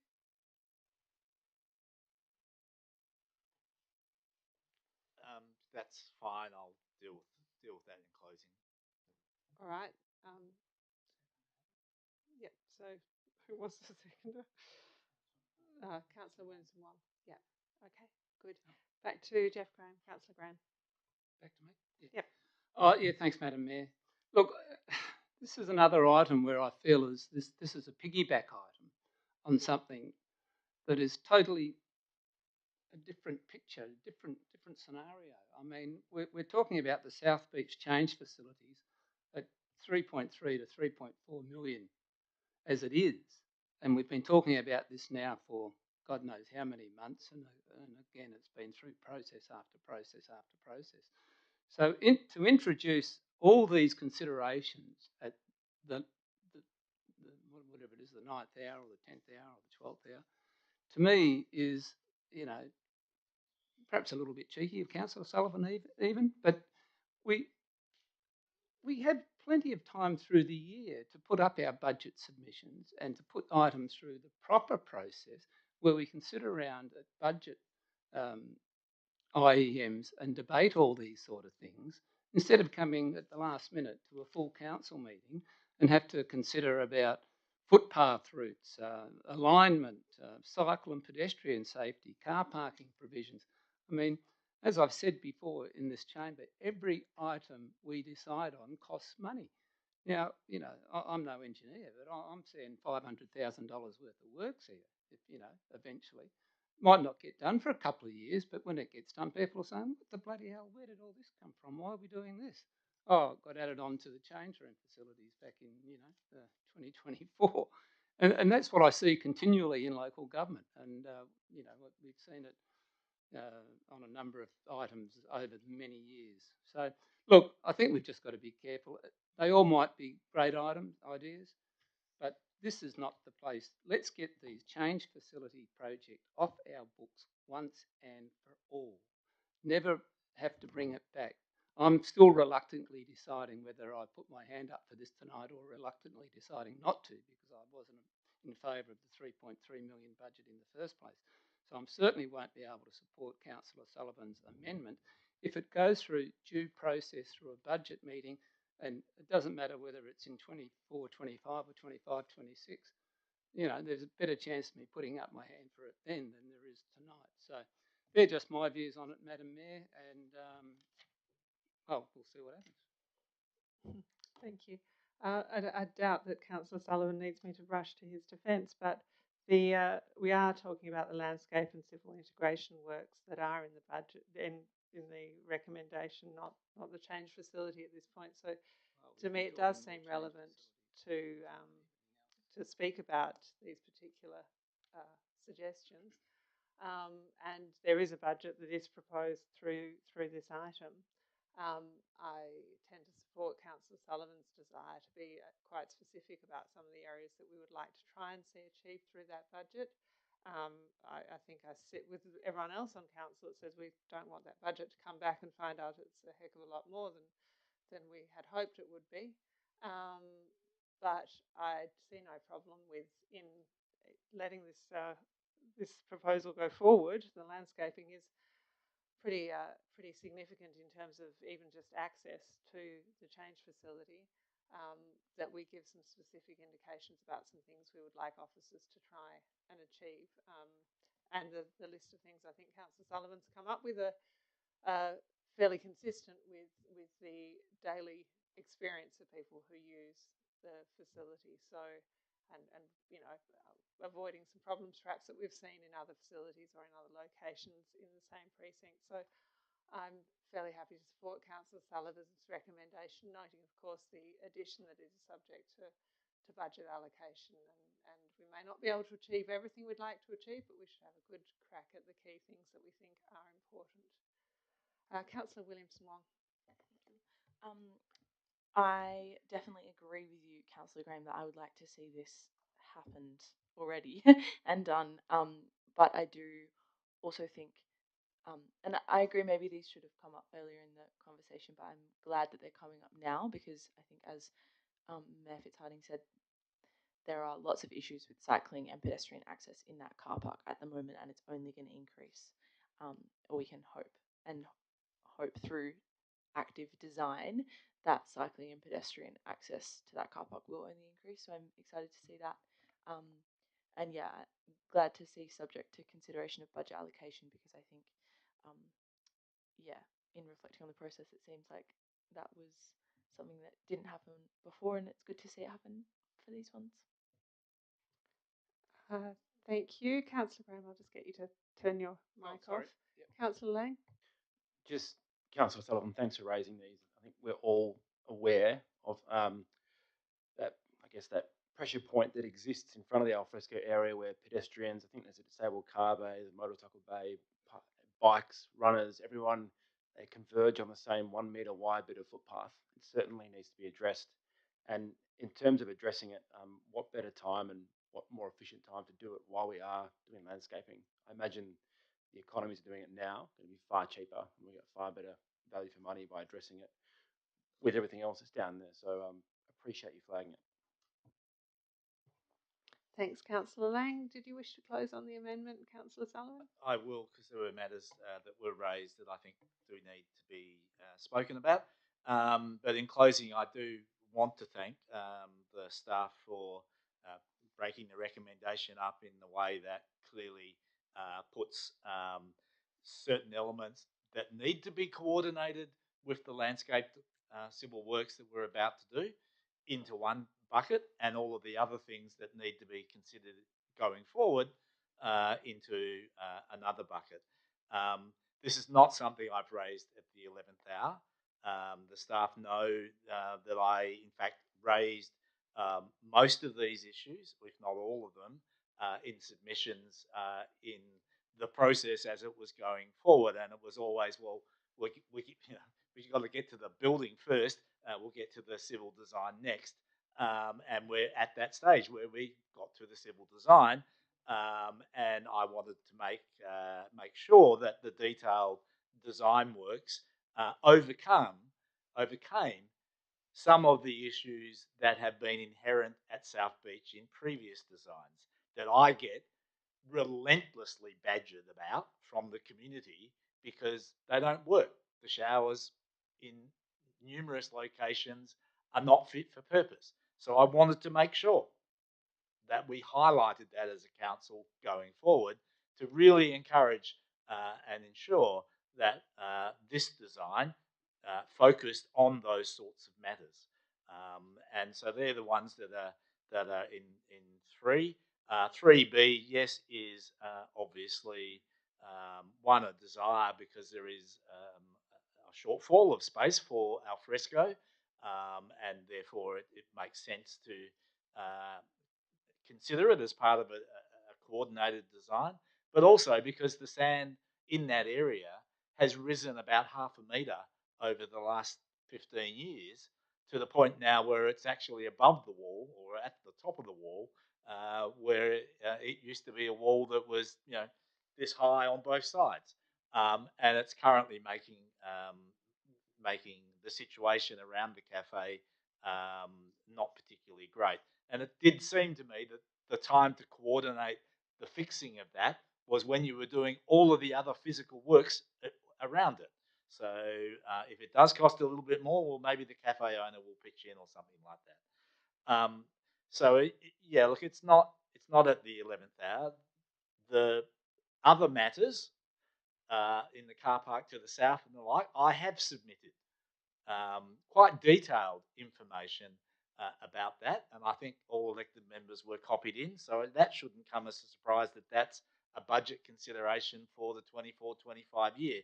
And those proposals come out of, again, relentless community complaint about Wilson Park, about overflow parking, about the lack of parking, about the conflict of parking in relation to campers, etc., etc. You'd have to have been living under a rock in the groin, at the very far end of the groin, to not have known that South Beach is going to need some physical works to fix a bunch of problems. And if we're doing $600,000 landscape work right in the heart of it, now is the time to at least coordinate with what we anticipate might be the other works that are going to need to be done. Whether they're done in 24-25 is a decision that's not made yet, but they will need to be done at some stage. And we do need to coordinate this bit of the landscape with those bits into the future. Thank you. Thank you, Councillor Sullivan. I'll put the amendment to a vote. All those in favour of the amendment? Is it possible to break up 3, Yep. A, B and C? Sure. Okay. Do you just want to pull out B? Is that, yep. So I'm going to move the amendment, all of it apart from part 3B. Everyone's clear? Everything but 3B is being moved, is being put to the vote. So all of those in favour and against, Councillors Thompson and Graham against, that's carried. I'll put the 3B. Hang on, what happened here? It's back. I'll put 3B to the vote. All those in favour and against, and that's lost. So it's, do you want to see it again? All those in for, so Councillor Sullivan, Williamson, Wong, Lang, Fitzharding and Archibald. Against, Thompson, Van Dawson, Lawver, Kamada, Mofflin, Graham. That's lost. Okay, so the amendment, sans 3B, is carried. So back to the item as amended. No, I said all of it except 3B. So I was just checking that back then. I assume that's what I was being asked to do. So, good. Back to the item as amended with Councillor Sullivan's minus 3B. Councillor Kamada. Yeah, just a quick comment. A lot of work's gone into this, so I appreciate all that long before I even came onto council. I just think part of what I'm really keen to see is some of the issues that have been raised by electors at various times being addressed through this. I think that's really important. And I can understand where Councillor Graham's coming from, and I think Councillor Thompson and Mofflin sort of highlighted similar thoughts in that if this can be done within budget, it's going to be a real win for us. So, and it's very important that we stick within budget, because we don't want to find ourselves blowing out again. Obviously, that's going to not look good for us. So, yeah, that's my general comments. Thank you. Thank you. All right, so we'll put the landscape part to the vote as amended. I don't think the mover wanted to close particularly. So all those in favour and against, Councillor Graham against, and that's carried. Okay, Fremantle tourist bus proposal is our next item. Do I have a mover for this one? I'm happy to move it. Oh, Councillor Lang, good on you. Councillor Williamson Wong seconded. Councillor Lang, did you want to start us off? Particularly Councillor Williamson Wong? I just have a question. Can I get some clarification for my understanding of what will exactly happen after this decision? Please. Sure. Through the chair, so the decision tonight is basically to close out an initial expression of interest process that we ran. What will happen from this point, we would then go and seek support from the state government to potentially look at a tourist bus opportunity in Fremantle. Depending on that support, we would come back to council with another proposal and a more refined proposal to approve. Great, thanks. Can I make my comment now as well? Fab. Look, we've all heard a lot about the cat bus and the need for a tourist bus, so I won't continue on with the importance of something like this. I guess my issue lies with the fact that it could be up to a $200,000 cost to the city, which, I mean, we would hope it isn't through state funding or through funding from private businesses, but essentially it could be up to $200,000 annually. And I don't necessarily think that's a sound community-based decision.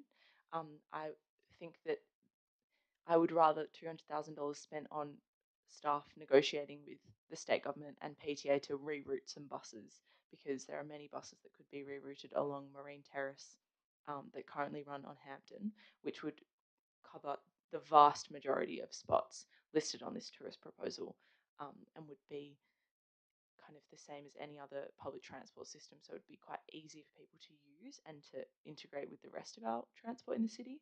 And also maybe some of that money to go into active transport solutions, so cycling infrastructure and things like that. So I guess I'm happy to support the recommendation for now, but I wanted to highlight that with my other councillors as kind of my thinking on this is that $200,000 a year is a lot of money that we could have a big impact with elsewhere, especially knowing that there's a lot of buses that run along the same route at the moment, and rerouting something like that would very much save us a lot of money. Councillor Lorver? Yes, I also wanted to flag my support for this item tonight as in no way, shape, or form to be taken as support for us funding in any way, shape, or form this service as a council. Because there really is a lot that we don't know, so I appreciate that you'll be coming back to us with a more refined proposal. Because what's before us, we don't know if there's a cost for the riders. I mean, there's just a lot of detail on there, and it's you know, looking at what is being proposed and what is there. You know, it's a for-profit company that's delivering people to tourist attractions, but also their own businesses as well. They're going to be dropping people off at the Cook Cruises that this company also owns. They'll be dropping people off at the Rottnest Ferries that they also own. So I just really hope that by supporting this, that there's funding that comes that we're not asked to fund this.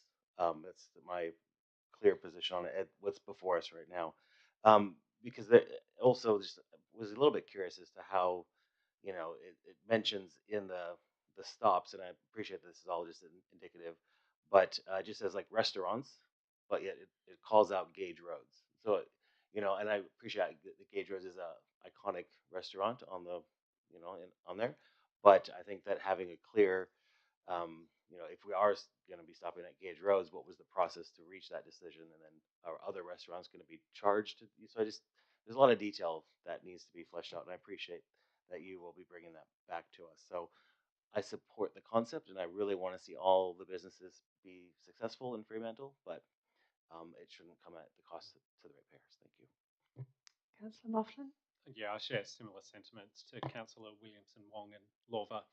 Look forward to seeing the information that comes back, and really urge staff to work hard to understand and pursue funding options which aren't those that are city based, and particularly considering that I don't even know the time frame it was now, where we reduced our funding to the CAT bus, which wasn't too dissimilar to the $200,000 that we are being asked to consider as part of this potentially in the future. And that was running all the time, and it had tourist and community benefits. So I would be really reluctant to be investing anything of this kind of realm into this service. Councillor Thompson.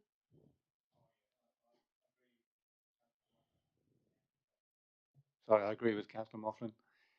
And in fact, I'm actually opposed to this recommendation. I don't think it's worth us to be honest, wasting officers' time on it. I mean, I think we've dealt with the CAT bus.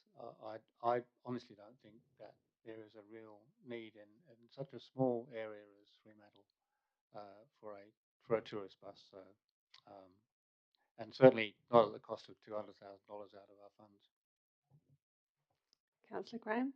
Yeah, thanks, Madam Mayor. Look, my only comment would be it's a tourist bus, and they've got the 3 structures in there for weekend and 7 days and all this. My view would be, as a tourist bus, it would only work.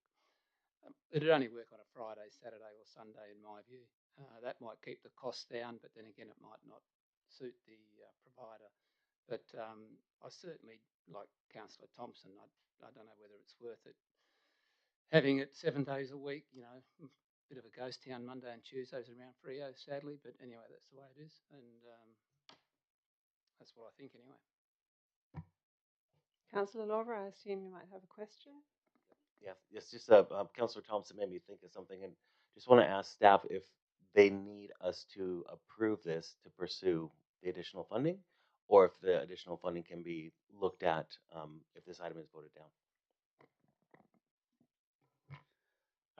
Through the chair, so council actually asked us to go away and run this process and see what was out there. This is effectively the result of that process, and we're bringing this back to you to close that process out. We absolutely don't need a decision to go and pursue this initiative and other people who might fund it. Can I just follow that line of questioning though and say, would it be useful to us to know at least, I guess, a preferred provider in order to be able to gain their input in our funding submissions to government? Through the chair, yes, it would be much easier from a procurement perspective if we were able to progress those conversations with one particular provider. It does make it easier, but certainly doesn't stop us. Councillor Archibald.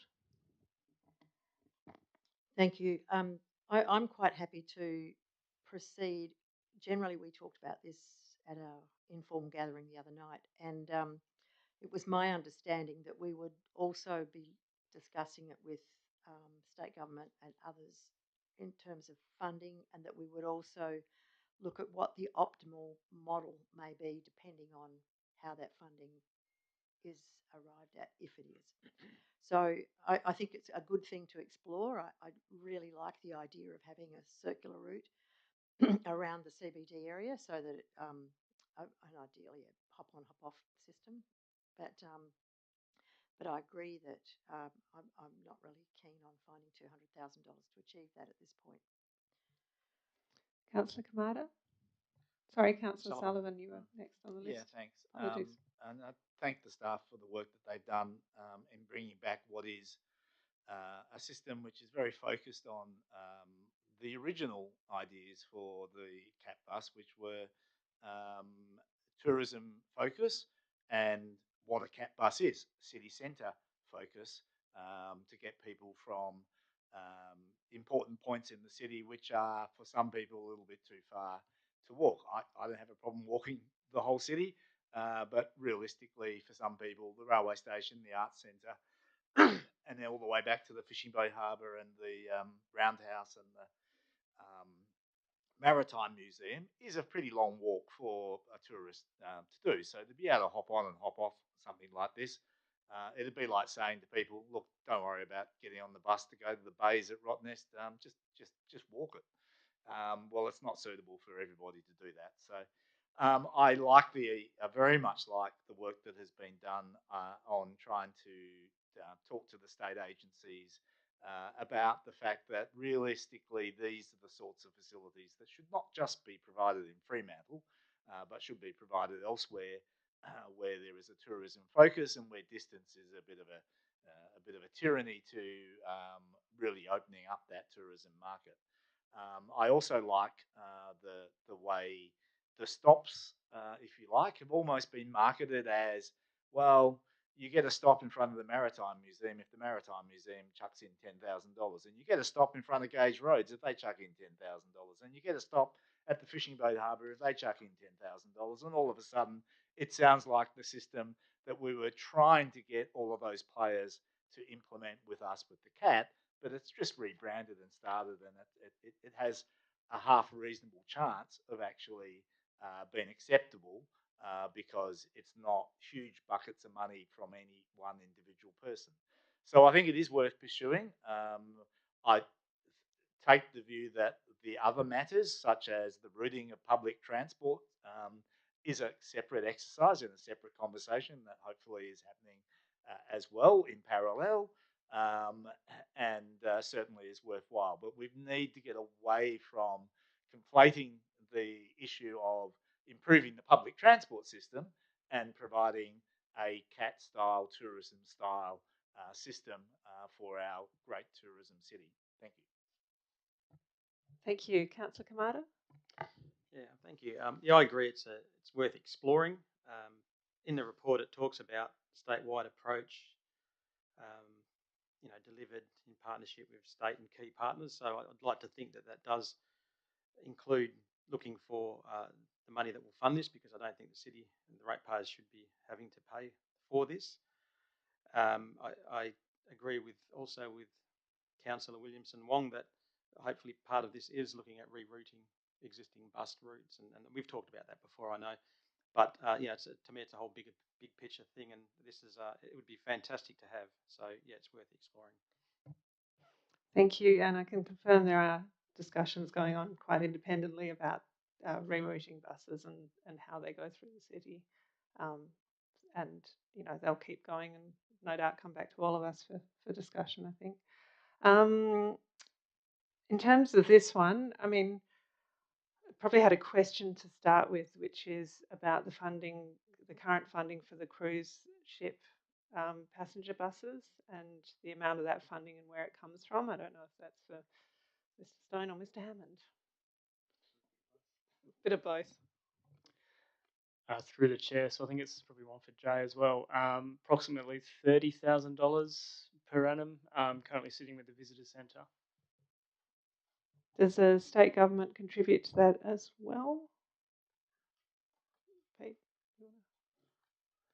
Yeah, and there's recently been some additional support from Tourism WA to the tune of about $25,000, Amy, correct?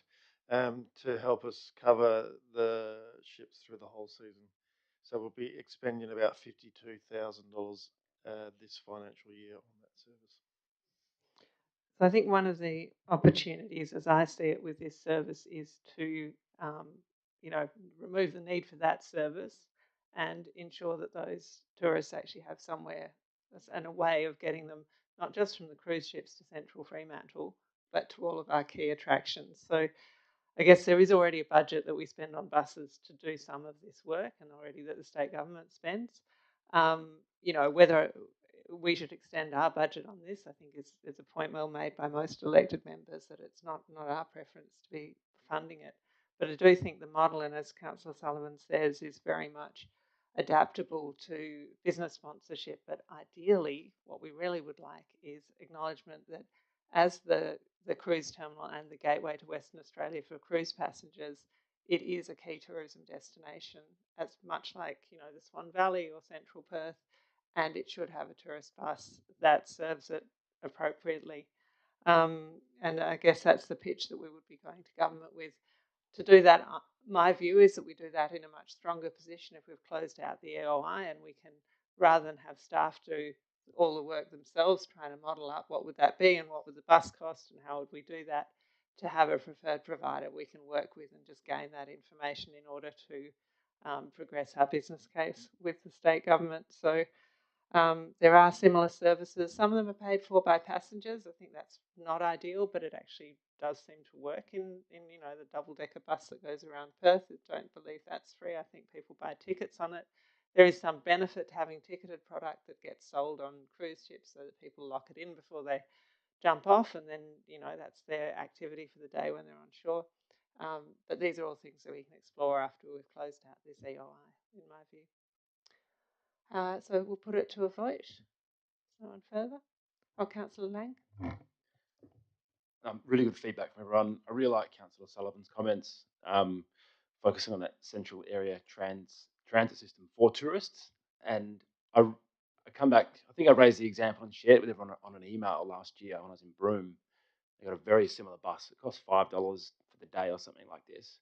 And there's a handful of stops, when it's running, and you get off at Matzo's, and the next bus is coming in half an hour, so you get on, you go to the next location.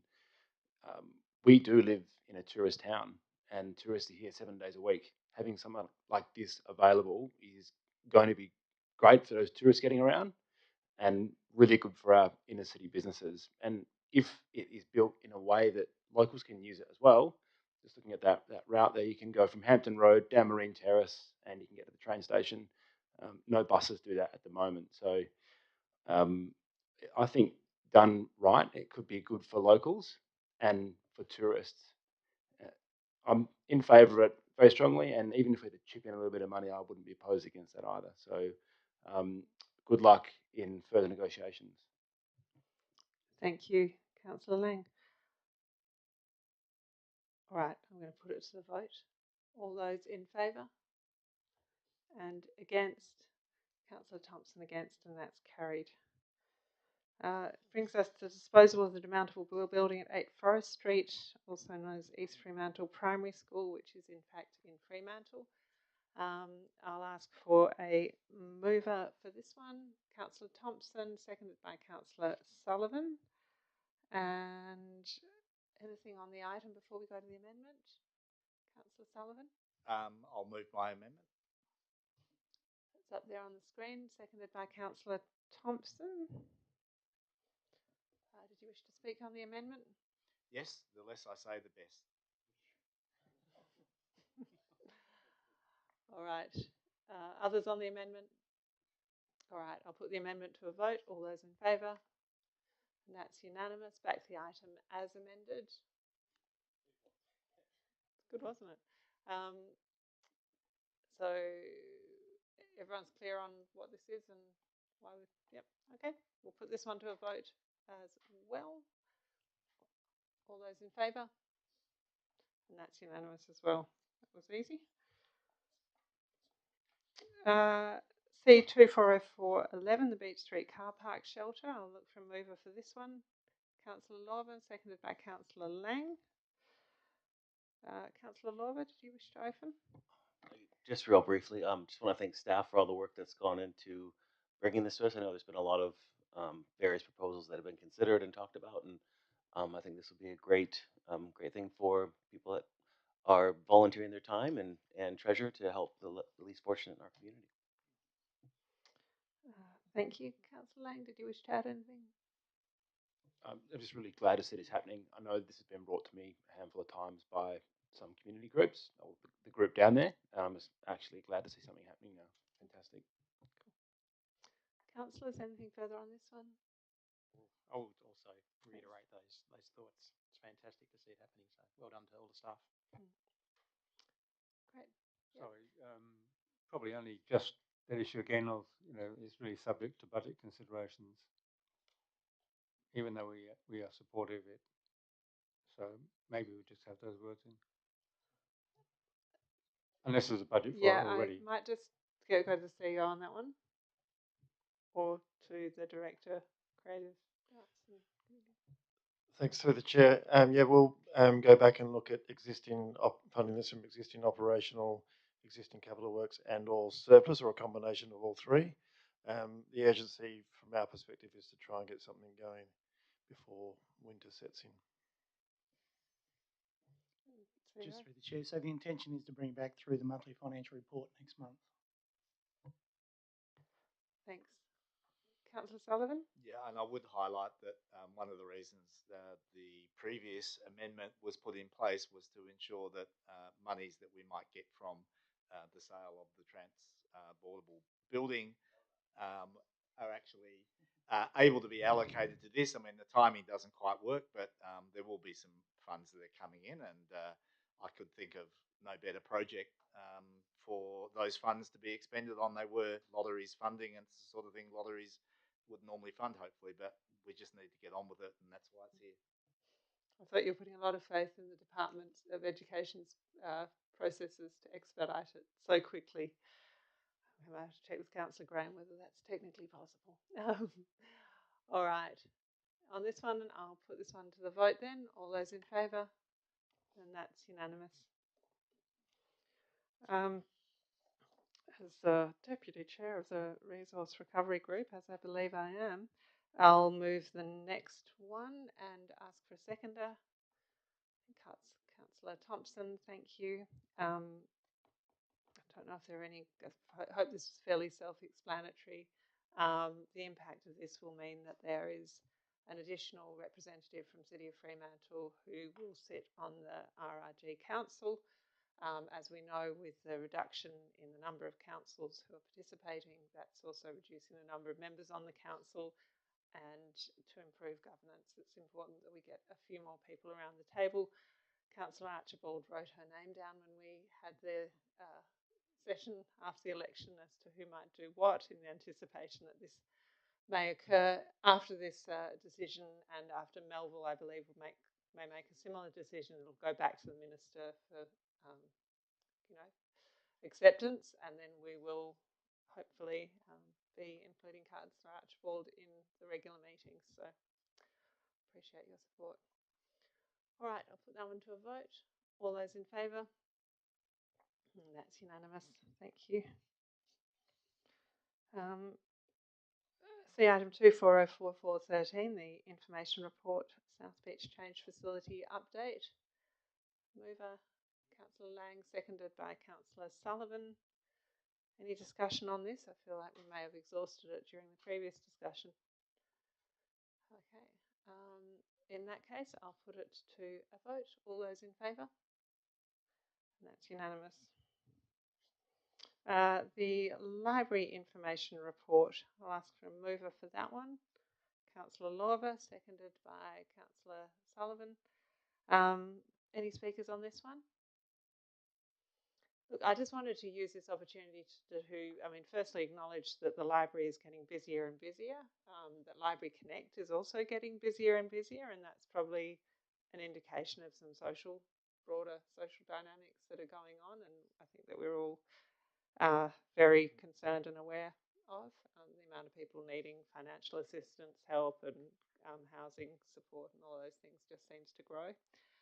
I did want to draw elected members' attention to WALGA's budget submission around libraries. So with all the increasing demand that we have on our library, actually the funding that we get for our library has in real terms gone backwards, as have all public libraries. So WALGA have calculated that $30 million over 4 years would be needed just to return library funding to 2012-13 levels.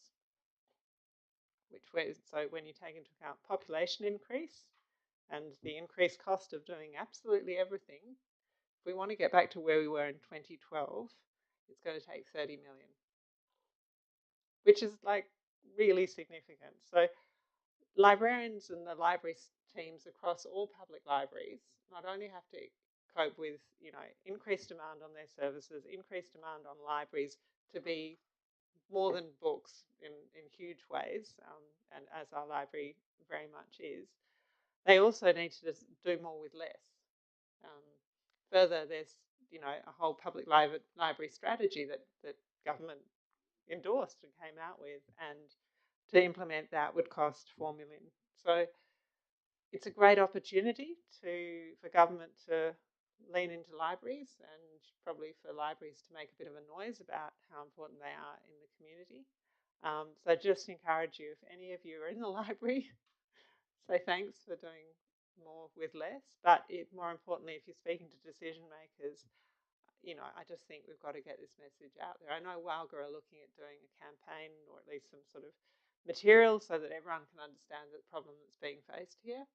But it just can't come soon enough. I think it's just, it's a lot. Librarians are very quiet about what they do. And in this case, they probably need to be making more of a noise. So just acknowledging the work of the library staff, given all of that. Anything else on the library report? I'll put this on to a vote. All those in favour? And that's unanimous. Takes us to the CEO Performance Review Committee report. I imagine the chair would want to move that. Councillor Lorber. Seconder by Councillor Graham. Anything on that one? Oh, all those in favour? And that's unanimous. On the 3 statutory reports, did anyone wish to speak on any of those? Now's your chance.